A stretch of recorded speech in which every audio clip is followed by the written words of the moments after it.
하나님 말씀 로마서 11장 1절에서 10절까지 말씀입니다. 로마서 11장 1절에서 10절까지 말씀 교독하겠습니다. 그러므로 내가 말하노니 하나님이 자기 백성을 버리셨느냐? 그럴 수 없느니라. 나도 이스라엘인이요 아브라함의 씨에서 난 자요 베냐민 지파라. 하나님이 그 미리 아신 자기 백성을 버리지 아니하셨나니 너희가 성경이 엘리야를 가리켜 말한 것을 알지 못하느냐?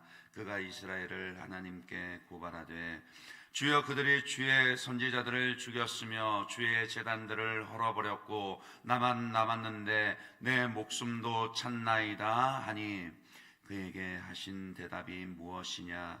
내가 나를 위하여 바알에게 무릎을 꿇지 아니한 사람 7,000명을 남겨두었다 하셨으니 그런즉 이와 같이 지금도 은혜로 택하심을 따라 남은 자가 있느니라. 만일 은혜로 된 것이면 행위로 말미암지 않음이니 그렇지 않으면 은혜가 은혜되지 못하느니라. 그런즉 어떠하냐? 이스라엘이 구하는 그것을 얻지 못하고 오직 택하심을 입은 자가 얻었고 그 남은 자들은 우둔하여 졌느니라.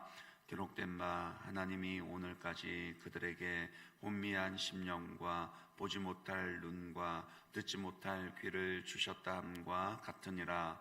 또 다윗이 이르되 그들의 밥상이 올무와 덫과 거치는 것과 봉이 되게 하시옵고 그들의 눈은 흐려 보지 못하고 그들의 등은 항상 굳게 하옵소서 하였느니라. 아멘.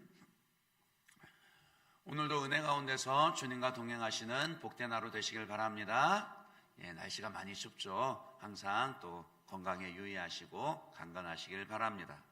우리는 주님의 은혜 가운데서 신약 시대를 살아가고 있습니다. 그 말은 민족과 혈통에 상관없이 누구든지 예수 그리스도를 믿음으로 말미암아 구원을 얻는 은혜의 시대를 살고 있다, 그런 뜻입니다. 하지만 우리가 앞서 보았던 10장에서 이 구원이 어떻게 이방인에게까지 이르게 되었느냐? 바로 유대인들의 실패로 말미암아 하나님의 구원이 이방인에게로까지 넘어갔다. 그 내용을 살펴보았습니다. 율법과 자기들의 행위를 의지하던 유대인들은 구약시대부터 하나님의 택하심을 받았음에도 불구하고 의롭다함을 얻지 못하였고요.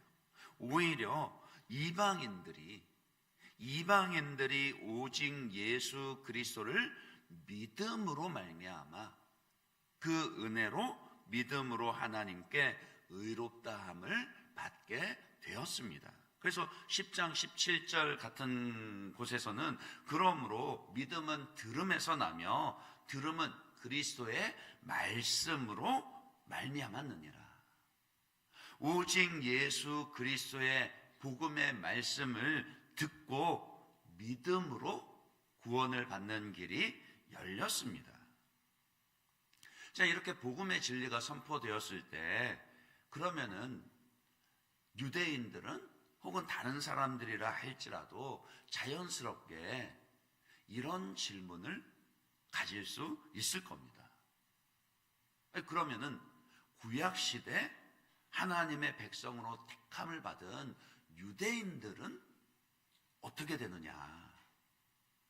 지금도 보면은 시오니즘이라 그래가지고 여전히 그 개신교 가운데서도 예루살렘을 유대인들을 중심으로 역사가 흘러간다라고 생각하며 또 심지어는 우리가 땅끝까지 이르러 복음을 전해야 한다라고 했을 때 그것이 복음의 그 서진으로 예루살렘까지 가서 복음을 전해야 한다라고 그렇게 특별하게 주장을 하는 사람들도 있습니다. 그러니까 그 질문이 오늘 말씀에 드러나 있는 거예요. 1절에 보시면은 그러므로 내가 말하노니 하나님이 자기 백성을 버리셨느냐? 하나님이 구약의 이스라엘 백성들은 그럼 이제 버리셨느냐? 왜 이 질문이 중요한가 하면은요, 만일 우리 하나님이 구약의 이스라엘 백성들을 버리신다라면은, 정말 버리셨다라면은 신약에 이르러서도 한 번 하나님이 택하신 그 백성들을 또 버리실 수도 있는 일이기 때문입니다. 그렇기 때문에 바울은 이 질문에 대해서도 아주 비중 있게 다루면서 논증을 계속 이어갑니다. 우리 하나님이 어떤 분이시냐? 하나님의 구원은 어떻게 이루어지느냐? 먼저 첫째로 하나님에 대해서 바울은 이렇게 이야기합니다. 하나님은 자기 백성이요, 즉 한 번 언약을 맺은 그 백성들은 절대 버리지 않으신다. 그래서 1절에서도 하나님이 자기 백성을 버리셨느냐라고 질문을 던지고는 곧바로 이어서 뭐라고 그럽니까? 그럴 수 없느니라. 하나님은 절대 한 번 언약은 맺은 그 자기 백성을 절대 버릴 수 없으시다. 그 확실한 증거로 누구를 이야기하죠? 바울 자신을 이야기합니다. 만약에 하나님이 이스라엘 백성들을 버리셨다라면은 나도 이스라엘인이요 아브라함의 씨에서 난 자요 나는 베냐민 지파라. 그러니까 바울이 베냐민 지파라 신약 성경에서 이렇게 이야기할 때는 자기가 정통 유대인이다, 그런 뜻이거든요. 그 북이스라엘이 아수르에 의해서 망하면서 사실은 북이스라엘의 중심이 되었던 그 10지파들은 그 이방 족속과의 혼혈이 일어났었기 때문에 정통 유대인을 주장하기가 어려워졌습니다.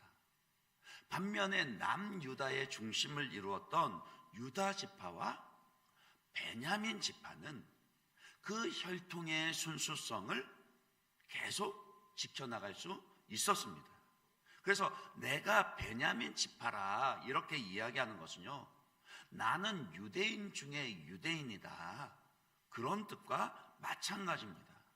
그러니까 바울 자신이 이미 유대인 중에 유대인으로서 예수님을 믿고 하나님의 그 구원의 언약 가운데 여전히 있다라는 것이죠. 하나님이 그 미리 하신 자기 백성을 버리지 아니하셨나니.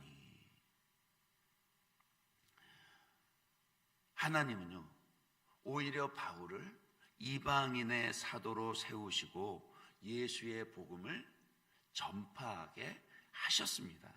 그러니까 이 바울이야말로 하나님께서 이스라엘을 향한 구원의 역사를 계속 이어가고 계시고 절대 그 한 번 언약을 맺은 구원의 백성을 버리시지 않으신다라는 그 가장 확실한 증거가 됩니다. 둘째로 하나님은 하나님의 그 주권 가운데서 남은 자를 통해서 구원의 역사를 이루어 가시는 분이시다. 바울은 그 논증을 합니다. 본래 하나님은 이스라엘, 그러니까 구약 시대에서 이스라엘 백성들을 구원하실 때도 이스라엘 혈통을 타고났다고 해서 무조건 구원하시는 것이 아니었습니다. 그 구약 시대에도 하나님은 남은 자만을 구원하셨다라는 거예요. 아브라함의 후손이라고 해서 다 구원을 받습니까? 아닙니다. 아브라함의 후손에는 이삭의 후손들도 있지만 잘 아시는 것처럼 이스마엘의 후손들도 있습니다. 그들도 구원을 받았습니까? 그들도 믿음의 조상 아브라함의 후손이라는 이유로 하나님께 저절로 구원을 받았습니까? 아닙니다. 그러니까 중요한 것은 아브라함의 후손이냐 아니냐보다 아브라함의 후손으로서 언약의 계보 안에 있느냐 아니냐, 이게 더 중요하다라는 거예요. 오늘 우리로 치면은요, 예수 믿는 집에서 태어나고 자란 것이 중요한 것이 아니라 내가 예수를 믿어야 한다라는 겁니다. 부모님이 예수 믿는 건, 예, 맞습니다. 그거는 아주 큰 축복이고 큰 은혜입니다.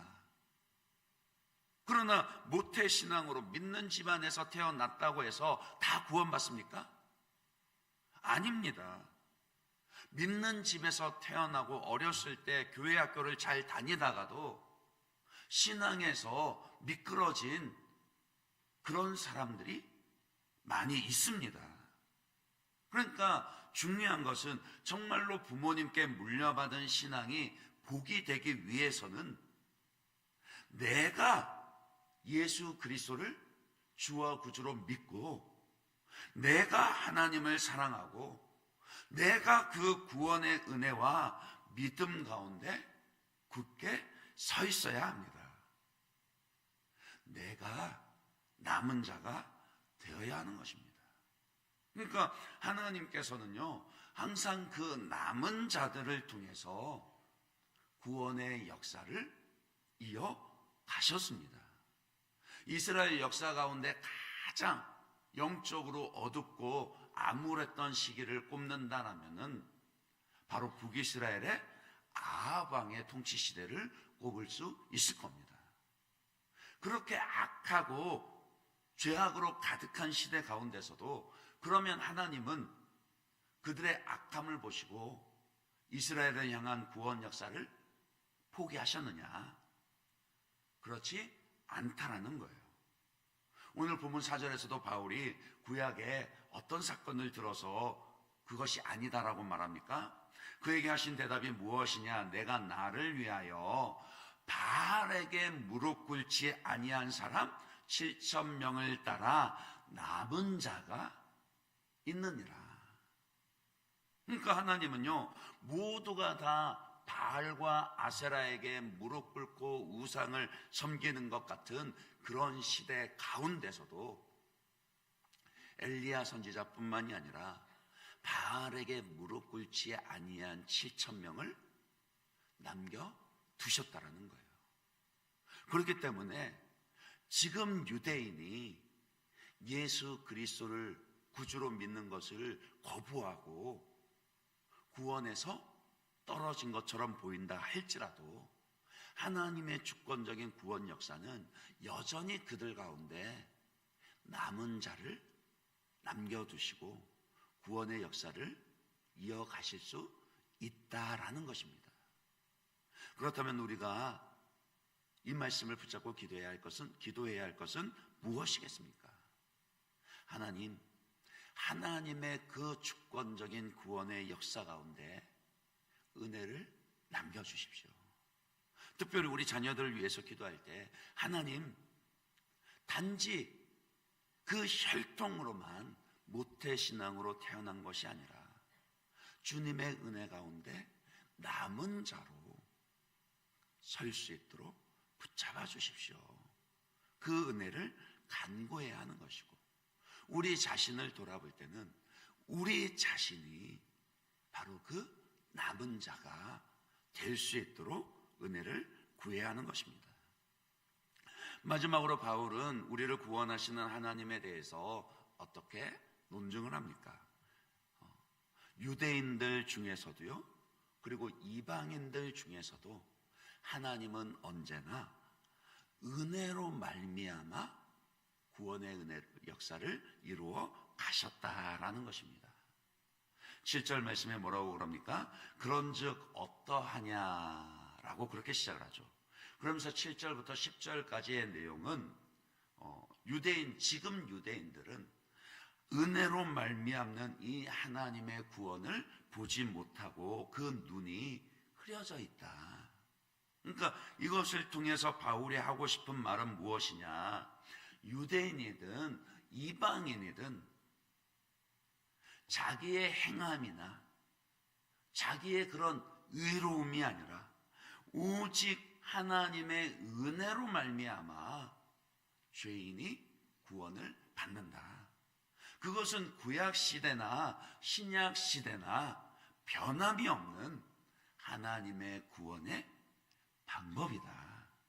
그래서 하나님은 그 은혜 베푸심을 포기하지 않으시고 지금은 이제 신약 시대에 이르러 이방인들에게까지 은혜로 복음이 전파되게 하시고 그들을 구원하시지만 동일하게 이스라엘 백성들을 향하여서도 하나님은 은혜로, 그 주권 가운데 은혜로 남은 자들을 남기시며 계속해서 신실하게 구원의 은혜를 이어가실 것이다.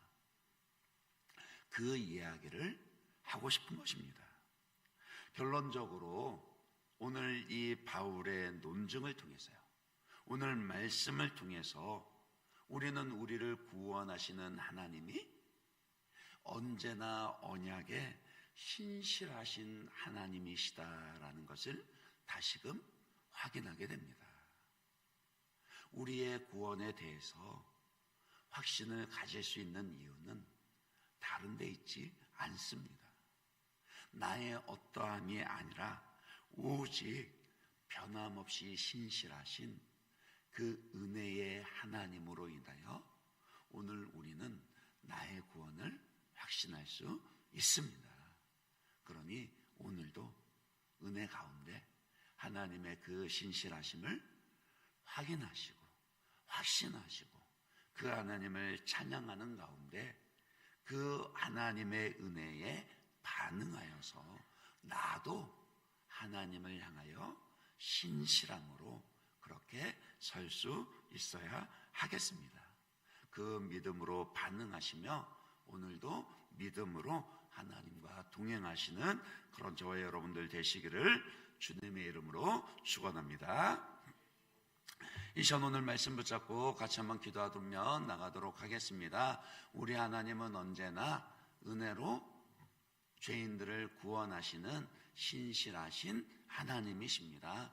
이 시간 그 하나님을 찬송하고 감사하며 하나님 오늘 내게 주어진 이 하루도 하나님의 그 신실하심에 믿음으로 반응하는 그런 하루가 되게 하여 주십시오라고 그렇게 위해서 기도하시고 오늘 특별히 교회를 위해서 기도하실 때에는 먼저 우리 자녀들을 위해서 기도하시길 바랍니다. 하나님 우리 자녀들이 신앙의 그런 겉모습만이 아니라 정말로 하나님의 은혜 가운데 언약의 자손으로 그렇게 신실하게 믿음의 계승자들이 될 수 있도록 해달라고 우리의 자녀들, 우리 교회 학교의 부흥을 위해서 기도하시고 특별히 또 날씨가 많이 춥습니다. 우리 어르신들과 우리 어린아이들의 건강, 우리 성도님들의 건강을 위해서 기도하시되 특별히 현장이나 또 공장이나 그렇게 외부에서 일하시는 분들에게 하나님께서 참 이 추위로 인하여서 어려움이 없도록 지켜달라고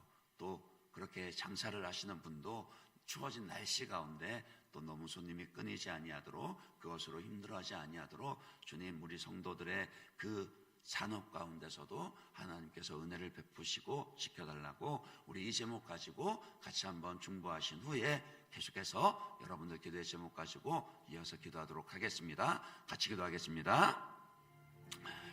하나님 아버지 감사합니다. 하나님의 신실